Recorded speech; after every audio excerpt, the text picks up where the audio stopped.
Kasih karunia dan damai sejahtera bagimu dari Allah Bapa kita dan Kristus Yesus menyertai kamu. Amin. Bapak, Ibu, dan saudara-saudari yang terkasih dalam nama Tuhan kita Yesus Kristus, firman Tuhan bagi kita dalam ibadah pertangyangan malam ini tertulis dalam kitab Injil menurut Markus pasal 8 ayat 27 sampai ayat 30. Demikian. Kemudian Yesus beserta murid-muridnya berangkat ke kampung-kampung di sekitar Kaisarea Filipi. Di tengah jalan ia bertanya kepada murid-muridnya, katanya, "Kata orang, siapakah aku ini?" Jawab mereka, "Ada yang mengatakan Yohanes Pembaptis, ada juga yang mengatakan Elia, ada pula yang mengatakan seorang dari para nabi."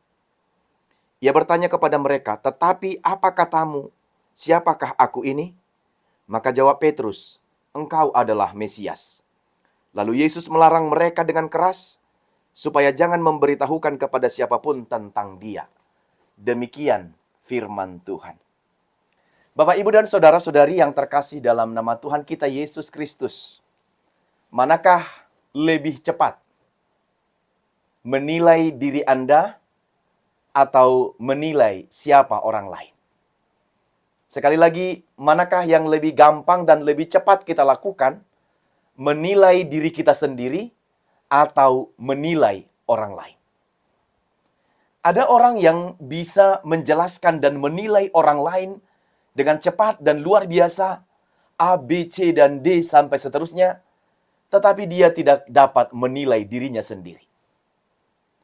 Oleh karena itu, kita harus memperjelas dan mempertegas tentang siapakah aku.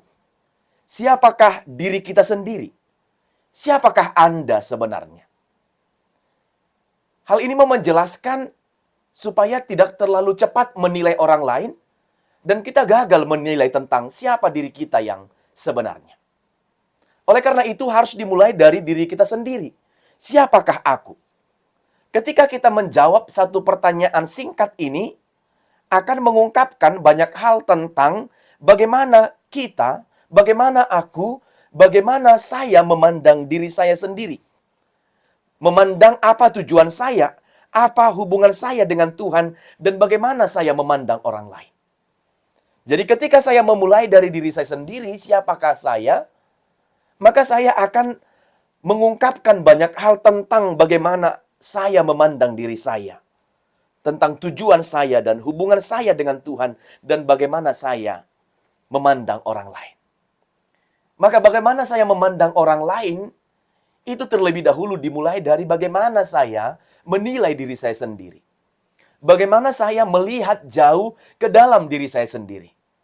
Sehingga bagi kita sangat sulit untuk menilai orang lain, kalau harus untuk menilai pertama-tama tentang siapakah aku ini, dan bagaimanakah hubunganku dengan Tuhan, dan bagaimanakah saya memandang orang lain.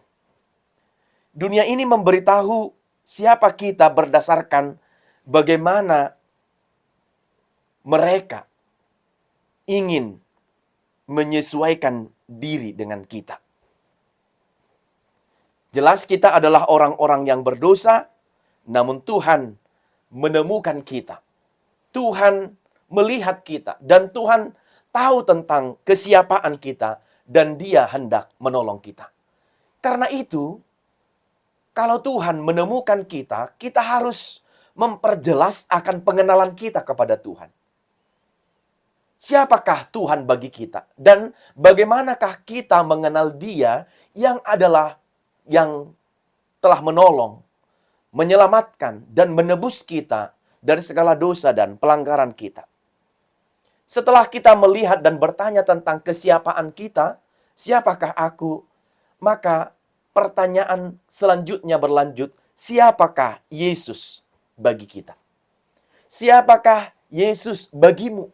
Siapakah Yesus bagi Bapak, Ibu, dan saudara-saudari sekalian? Menjawab pertanyaan ini menentukan siapa dan kepada siapa kita benar-benar berserah dan percaya dalam sepanjang perjalanan kehidupan kita ini.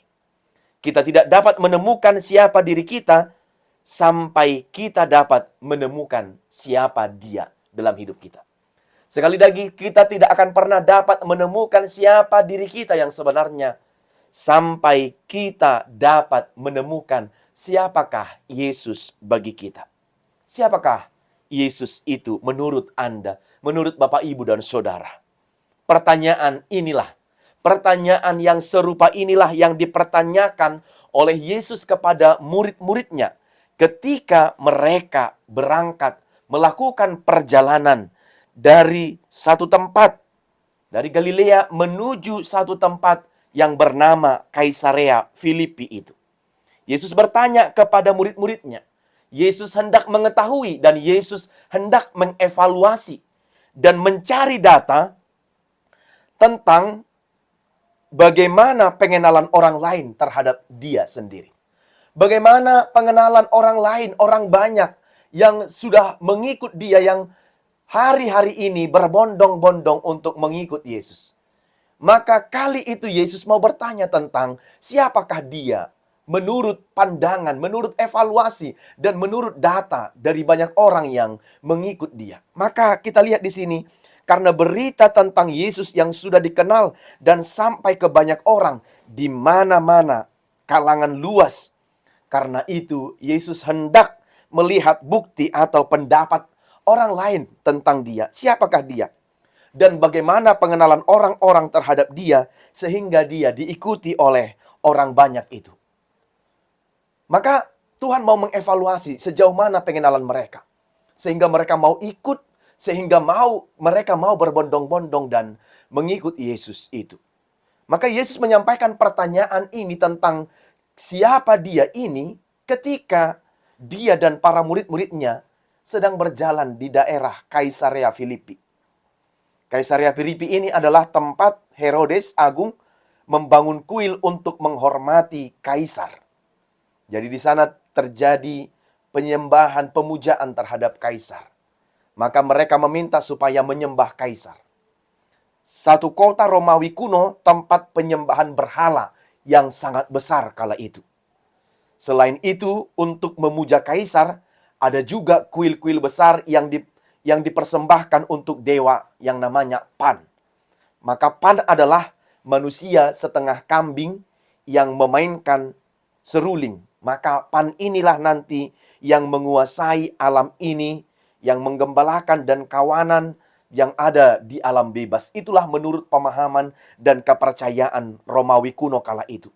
Jadi Baal ini, itulah yang digantikan namanya menjadi nama Pan atau dewa hutan, yang dihormati di sebuah gua dan kotanya diberi nama Paneas atau Banias. Dan kuilnya itu disebut dengan Panion. Nah, pertanyaannya, mengapa ketika dalam perjalanan ke Kaisarea Filipi, di daerah Kaisarea Filipi, Yesus bertanya kepada murid-muridnya tentang kesiapaan dia, tentang siapakah dia menurut pandangan orang banyak, menurut pendapat, evaluasi dari orang lain. Mengapa ketika di Kaisarea Filipi, Yesus bukan tidak punya alasan ketika dia bertanya tentang siapa dia kepada murid-muridnya di konteks di mana mereka sedang berada dalam perjalanan, tepatnya di daerah Kaisarea Filipi itu. Maka Yesus bertanya kepada murid-murid tentang kesaksian orang banyak dan oleh murid-muridnya itu tentang siapakah dia menurut pandangan dan menurut pendapat mereka.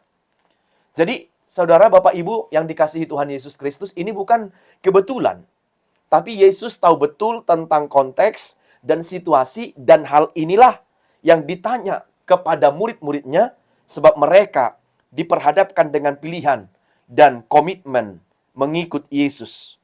Atau supaya jangan seperti orang Kaisarea Filipi itu yang menyembah berhala. Jadi di tengah banyaknya para penyembah-penyembah berhala dan dewa-dewa itu, Yesus bertanya tentang bagaimana orang lain menyaksikan Yesus itu. Jangan-jangan mereka mengikut Yesus itu sama dengan seperti kesaksian orang-orang Kaisarea Filipi itu. Bukan sungguh-sungguh, tetapi mereka hanya sekedar dan mereka menyembah berhala dan mengikut menyembah kaisar kala itu. Jangan seperti orang-orang di Kaisarea Filipi itu yang menyembah berhala-berhala. Karena itu, siapakah aku menurut orang orang lain? Siapakah aku menurut pendapat orang lain, menurut yang pernah kamu dengar dan kamu saksikan dari orang-orang yang berinteraksi dan berbicara dengan kamu? Maka yang pertama, Yesus bertanya tentang hubungan dengan eksternal, pendapat eksternal dari luar murid-murid itu sendiri atau dari kalangan orang banyak tentang siapakah dia. Apa sebabnya Yesus berkata demikian? Sekali lagi, Yesus bertanya demikian, bukan Yesus tidak tahu tentang siapa dia. Jadi bukan ketika Yesus bertanya seperti itu, Yesus bukan berarti tidak mengenal siapa dirinya, tidak. Dia hanya sedang mengevaluasi, mau tahu, mau mencari data dan fakta, bagaimana pendapat dan siapakah dia menurut pendapat orang banyak yang selama ini sudah mengikut dia, bahkan para murid-murid yang sudah beberapa tahun bersama-sama dengan dia. Atau dia bergantung, atau ketika Yesus bertanya seperti itu bukan berarti dia mau bergantung terhadap apa kata orang tentang dia. Ya, bukan seperti itu. Kalau ada orang sekarang ini yang tidak memiliki pendirian yang teguh dan kokoh tentang dirinya sendiri. Jadi dia mau seperti orang lain, bukan menjadi dirinya sendiri. Kalau orang bilang be yourself, jadilah seperti sebagaimana dirimu sendiri. Orang sangat banyak mau seperti orang lain dan ingin mengkopi seperti persis dengan orang lain. Dari cara berpakaiannya, cara berbicaranya, dan cara berperilakunya, berbicara, bertindak, dan sebagainya. Orang mau seperti orang lain, bukan seperti dirinya sendiri. Tapi ketika Yesus mempertanyakan hal seperti itu, bukan berarti Yesus mau bergantung pada penilaian orang lain tentang dia. Jadi kalau orang-orang gampang dibawa kepada penilaian diriku sendiri terhadap dia, lalu dengan yakin dia percaya karena dia diangkat-angkat, dipuji-puji, lalu dia senang sampai kemudian terbang jauh, melayang begitu karena pujian-pujian itu, tidak jadi lagi menjadi dirinya sendiri, ikut dengan kata apa kata orang, ikut dengan tren-tren yang sekarang ini, supaya kelihatan keren, supaya kelihatan viral, supaya kelihatan lebih tenar, supaya kelihatan lebih luar biasa dibanding dengan yang lain. Yesus tidak bergantung kepada penilaian orang lain.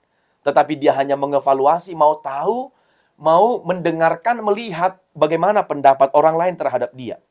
Yesus mau tahu sampai di mana pengenalan dan karya Yesus itu di tengah-tengah orang banyak. Jangan-jangan selama ini, walaupun mereka mendengar, tetapi mereka bukan orang yang percaya. Atau penilaian mereka salah tentang Yesus.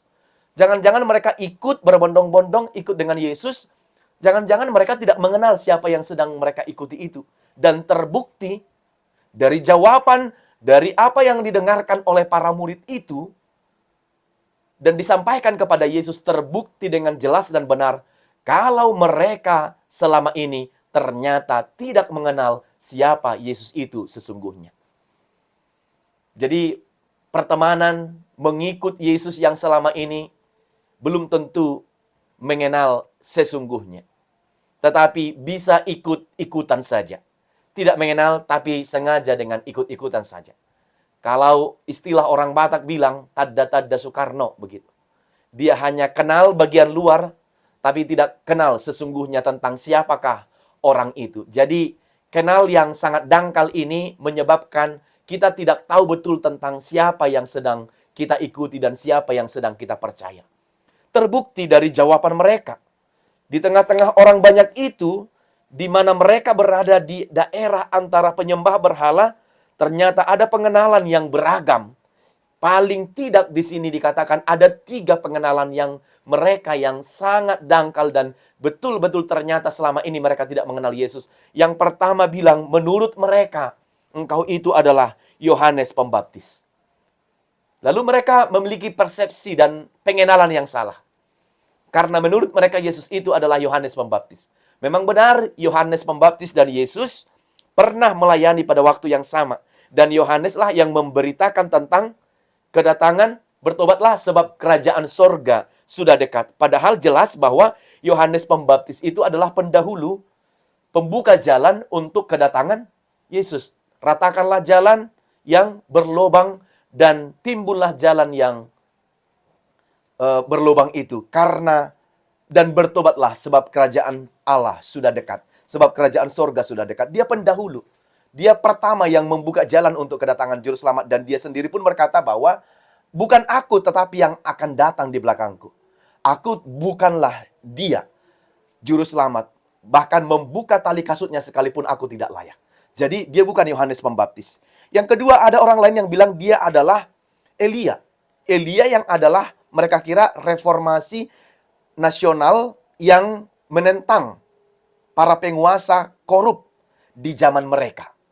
Orang mengharapkan seorang Mesias politis yang akan menggulingkan kekuatan korup yang menindas Israel kala itu. Atau Elia yang pernah mereka dengar itu adalah yang dapat melakukan mujizat dan yang dapat membangkitkan orang mati. Karena Yesus pun melakukan berbagai mujizat. Lalu mereka bilang, dia adalah Elia. Juga pengenalan yang sangat dangkal dan yang tidak benar. Yang ketiga, dia adalah seorang nabi yang diutus oleh Tuhan. Bahkan dalam Injil Matius dikatakan, dia Yeremia atau salah seorang dari nabi itu. Sebab banyak para nabi yang bisa melakukan hal seperti yang dilakukan oleh Tuhan Yesus itu karena kuasa yang diberikan oleh Tuhan Allah kepada mereka pada saat perjanjian lama yang menubuatkan dan melakukan berbagai hal termasuk melakukan mujizat-mujizat juga dapat dilakukan oleh para nabi. Sehingga mereka menilai kalau Yesus itu adalah hanya seorang nabi. Pengenalan ini juga tidak tepat. Lalu Yesus beranjak kepada yang berikut. Kalau begitu, menurutmu siapakah aku? Sekarang Yesus sudah masuk kepada faktor yang internal. Langsung ke dalam. Murid itu sendiri yang sudah lama bersama-sama dengan Yesus, mengikut Yesus, mengikut jejaknya, berjalan bersama, melayani, berkarya, mengikut Yesus dalam kehidupannya hari-hari ini dengan dia. Petrus menjawab mewakili dari semua murid-murid yang lain.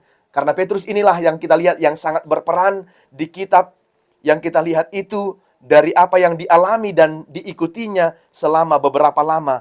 Maka ia berkata, menurutmu siapakah aku? Lalu Petrus berkata, engkau adalah Mesias. Kristusidoho dalam bahasa Batak. Mesias, raja yang dijanjikan dan dinubuatkan. Jadi kalau dikatakan Kristus itu adalah yang diurapi, dalam bahasa Ibrani disebut Mesias. Nama yang kepadanya diberikan jabatan yang tertinggi, itulah Mesias. Maka Petrus berkata, engkau adalah Mesias. Engkau adalah Kristus. Ini adalah kesaksian iman yang pertama sebelum kesaksian-kesaksian yang lain ada. Bahwa dia adalah Mesias yang dijanjikan datang ke dunia ini untuk menghapus dosa. Walaupun setelah beberapa lama dengan Yesus, tetapi belum tentu mereka semua, bahkan murid itu pun belum tentu semua dengan baik mengenal siapa Yesus dan tahu tentang kemesiasan Yesus itu sendiri. Namun Petrus menyaksikan dia adalah Mesias. Dia adalah Mesias. Jadi mengenal Yesus, sekali lagi kita lihat, ini bukanlah usaha manusia. Kalau kita baca dalam ayat yang paralel, kita bandingkan dalam Matius 16 ayat 13 sampai ayat 20. Dalam ayat 17 dikatakan, berbahagialah ketika Yesus bertanya kepada Petrus, siapakah aku ini? Engkau adalah Mesias. Maka Yesus menjawab pada ayat 17 dalam kitab Matius di paralel dari kitab ini, berkata, berbahagialah kamu Petrus bin Yunus, sebab bukan manusia yang mengatakan itu kepadamu, tetapi Bapakku yang di sorga. Jadi kita lihat di sini. Jadi pengenalan Petrus itu akan Yesus bukan karena usaha manusia. Tapi Bapa yang memberikan pengenalan itu kepada dia. Sehingga dia tahu betul-betul siapa Yesus itu yang sebenarnya. Bukan engkau yang tahu, tetapi Bapakku yang di sorgalah yang menyatakan itu kepadamu. Jadi kehendak Allah lah yang menyatakan, mengenalkan tentang siapa Yesus itu sebenarnya bagi kita. Jadi tidak memakai logika, kalau pikiran kita pakai tidak akan pernah ketemu dan akan berjumpa. Petrus membuka dirinya sehingga Bapa memberitahu kepadanya tentang siapakah Yesus itu yang sebenarnya. Jadi untuk mengenali Yesus lebih dekat Bapak Ibu, supaya kita dapat merasakan, menikmati, dan mengimani Dia. Yang pertama adalah dengan membuka dirimu terhadap Bapa, terhadap firman-Nya, terhadap Roh-Nya, untuk menjelaskan tentang kesiapaan Yesus itu dalam hidup kita. Dengan apa yang kita alami, kita imani, dan kita rasakan bersama-sama dengan Dia. Sehingga bagi kita akan jelas tentang kesiapaan Yesus itu dalam diri kita, dalam kepercayaan kita, dan dalam iman kita kepada Dia. Jadi, yang menyatakan itu kepada Petrus adalah Bapa. Bukan karena kekuatan Petrus itu sendiri. Bukan semata-mata karena dia murid. Bukan semata-mata karena kepada dia adalah murid yang sering bersama dengan Yesus. Bukan. Tetapi karena Bapa yang memberitahu itu kepadanya. Maka apa yang belum kita tahu tentang Dia, tentang Bapa, banyak hal rahasia-rahasia yang sampai saat ini belum kita tahu. Kiranya kita mau membuka diri kita kepada Tuhan dan berserah kepada Dia, supaya Roh-Nya yang menuntun dan membimbing kita untuk mengenal Dia jauh lebih dalam, mengimani dan mempercayai semua karya-karya dan perbuatannya dalam hidup kita. Selanjutnya ayat 30. Yesus melarang mereka dengan keras supaya jangan memberitahukan kepada siapapun. Kenapa Bapak Ibu? Bukankah harusnya lebih baik supaya murid-murid itu memberitahukan kepada orang banyak, apalagi daerah itu adalah daerah penyembah berhala, daerah Kaisarea Filipi. Bukankah harusnya itu kesempatan bagi para murid untuk memberitahu kepada orang banyak kalau Yesus itu adalah Mesias yang dijanjikan. Yesus itu adalah yang dijanjikan Allah dan sudah dibuatkan dalam perjanjian lama. Bukankah itu timing dan momen yang tepat untuk menjelaskan kepada orang-orang yang tidak percaya bahwa Yesus itu adalah Mesias? Dan bukankah itu harusnya menjadi misi bagi para murid-muridnya untuk menjelaskan kesiapaan Yesus itu? Ternyata Yesus bilang supaya tidak memberitahu kepada siapapun. Kenapa? Alasannya jelas. Yang dijaga oleh Yesus adalah jikalau kesaksian itu salah, kalau bukan dengan pengenalan yang benar akan Yesus, maka orang akan salah mengimani dan mempercayai. Maka Yesus sendirilah yang bersaksi tentang siapa dirinya. Boleh dialami dan dikenal oleh orang lain dengan membuka dirinya sehingga berkat bagi para pendengarnya. Jadi Tuhanlah yang berkarya. Jangan sampai salah nanti menyaksikan, menggebu-gebu, memberitahu tentang kesiapaan Yesus itu, menyebabkan orang tidak percaya. Biarlah setiap orang yang mengalami dan mengimani percaya kepada Yesus, tentang siapa Yesus. Yesus yang memperlihatkan kesaksian itu kepada banyak orang lewat caranya, supaya orang lain itu bisa meyakini dan mempercaya Dia sebagai Tuhan dan Juru Selamat, Mesias yang sudah lama dinanti-nanti itu. Sehingga Yesus itu adalah berkat bagi kita. Jadi firman ini jelas, pengenalan yang benar adalah dasar dari sebuah misi. Kalau kita mengenal dengan benar siapa Yesus itu, maka ini adalah dasar dari sebuah misi. Maka kita pun akan memberitahu dengan benar, mengabarkan dengan benar, memberitakan dengan benar. Inilah Allah yang kita percaya, dan inilah berkat yang kekal itu. Mengenal dan mempercayai Yesus dengan benar, itulah berkat yang kekal yang kita miliki dalam kehidupan kita. Sehingga dengan pengenalan yang benar itu, kita dapat menyaksikan, memberitakan, dan mengabarkan sampai ke penjuru bumi ini tentang Allah, tentang anaknya Yesus Kristus yang adalah Mesias Juru Selamat itu. Oleh karena itu, apa yang hendak disampaikan firman ini?